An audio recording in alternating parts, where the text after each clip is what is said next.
OK, mais là, il reste quand même la facilité d'accès. Là. Je veux dire, son avantage principal à la facilité d'accès, c'est de... Facilité d'accès.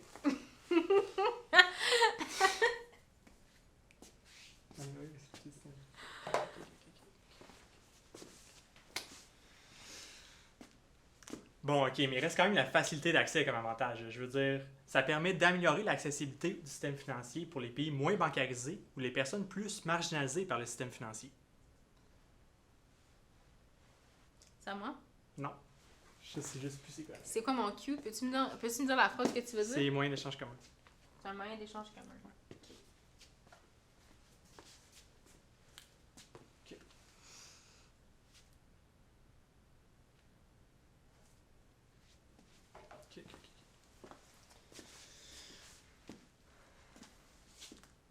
Il faut quand même pas oublier la facilité d'accès. Là. Je veux dire, c'est un avantage certain. Ça permet d'améliorer l'accessibilité au système financier pour les pays moins bancarisés ou les personnes qui sont totalement marginalisées par le système financier.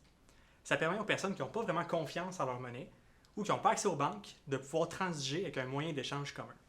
Ouais, mais là, je veux dire, c'est bien beau tout ça, mais tu penses vraiment que les gens qui n'ont pas accès à des banques vont avoir accès aux technologies de l'information nécessaires pour avoir accès au Bitcoin? Moi, à ce que je sache, s'il n'y a pas de banque, il n'y aura probablement pas d'Internet ou de réseau cellulaire. Là. Puis en plus de ça, ça n'aurait pas justement cet effet-là même, donc de marginaliser ces personnes-là encore plus. Faut pas oublier non plus que justement cette facilité d'accès-là fait en sorte que des gens qui n'ont aucune connaissance en Bitcoin peuvent s'y procurer avec facilité puis transiger sans qu'aucun tiers intervienne pour les conseiller ou les aider à travers tout ça. Ça les place encore une fois dans une situation de vulnérabilité importante. Faut pas oublier que cette facilité d'accès-là, elle aide encore une fois les criminels parce qu'on n'a pas besoin de passer à travers plusieurs étapes de vérification pour obtenir du financement. Donc, c'est pas super positif, moi, je dirais. C'est pas pour la chance. Ouais. Tu veux se le refaire une fois? Ou... On l'a fait une fois. Là. OK.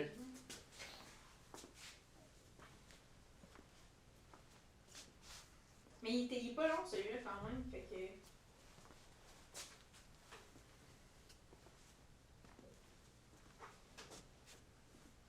Moi, je pense qu'on va être plus short que qu'est-ce qu'on pensait. Je pense qu'on va être plus court. Mais c'est correct, c'est une bonne affaire si on était si serré que ça. Mais si on est trop short... C'est ça l'affaire. On verra combien de temps qu'on a à la fin. Ça va être dur à dire, par contre. Mais à la limite, on pourrait se retimer. Là. On pourrait le refaire une fois, genre mettons le complet, puis je pourrais nous timer genre pour chaque bout. Là. Tu vas recommencer au complet? Ben ouais, chaque bloc? pas, là. Mais je sais pas, on pourra voir après. Là. Je veux dire, ça va quand même me donner une idée. Là. Alright. C'est bon. OK.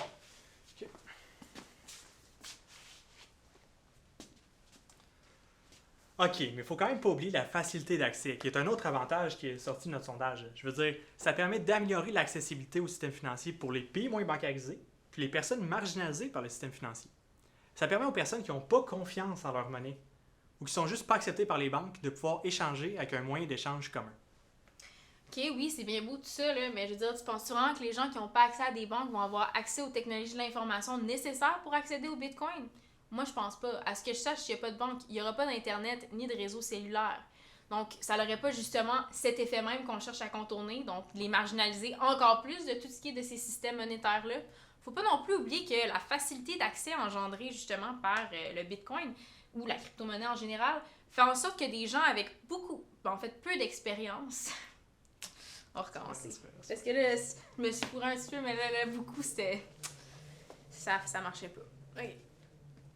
Tu veux recommencer ou je recommence direct de mon bout? Toi, t'es correct? Ouais, Je suppose de laisser la machine passer. Moi, j'ai bien aimé comme j'ai fait mon bout de cette fois-là. Parfait. Que... Alright, ouais, c'est bon. Fait que je vais faire le mien. Ouais. C'est bon. Là, attends un petit peu, là, Sam. Je veux dire, c'est bien beau tout ça, mais tu penses vraiment que les pays qui n'ont pas accès à des banques vont avoir accès aux Voyons.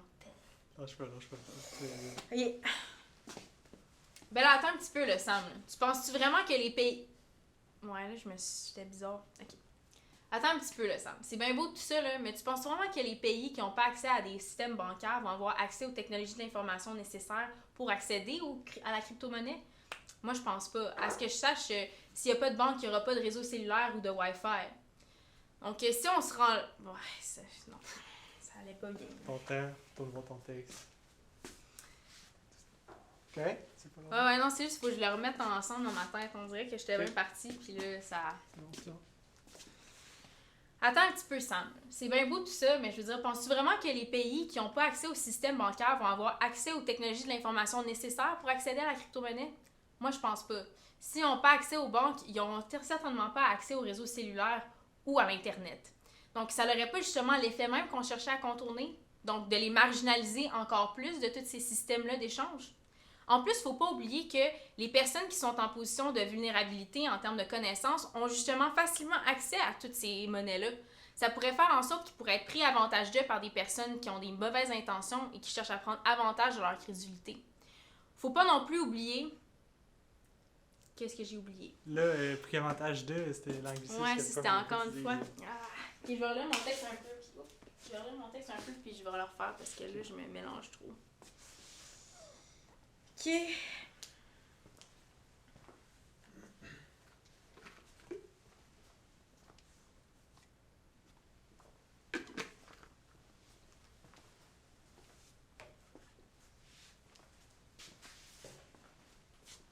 Ok, après ça, c'est...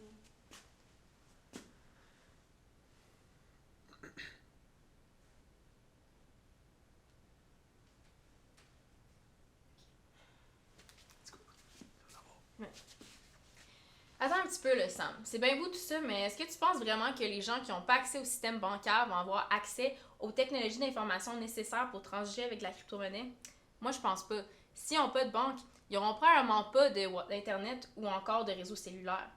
Donc, ça n'aurait pas justement l'effet qu'on cherche même à contourner, de marginaliser ces personnes-là encore plus du système monétaire actuel? En plus, il ne faut pas oublier que la facilité d'accès justement de la crypto-monnaie fait en sorte que des personnes qui ont très peu de connaissances peuvent facilement transiger avec celle-ci sans avoir aucun conseil d'un tiers, ce qui les rend vraiment, encore une fois, vulnérables aux personnes qui cherchent à prendre avantage de leur crédulité. En plus, ça aide le financement, encore une fois, des activités criminelles. On n'a pas besoin de passer à travers autant de vérifications pour obtenir un financement avec de la crypto-monnaie, ce qui fait en sorte, encore une fois, qu'on avantage les criminels. C'était bon aussi. C'est juste la petite fin. Ouais, c'est ça. Mais au pire, je pourrais refaire juste la Juste la dernière. petite fin. Ouais. Ce qui, encore une fois, avantage les crimes. Ouais.